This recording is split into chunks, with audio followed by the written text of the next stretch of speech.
Modlitba. Modliť sa. Toto samotné slovo pochádza zo základu modla. Teda domáhanie sa nejakej prosby o niečo od modly. Čiže vymysleného Boha. Milióny a miliardy ľudí po celom svete sa modlia a ani nevedia ku komu.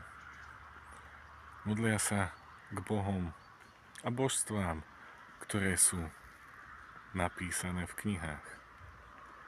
O žiadnych iných totižto ani nevedia. Modliť sa znamená, že nemám spojenie s Bohom. No, my to spojenie máme. My ho máme v sebe. Nezabúdajme na to.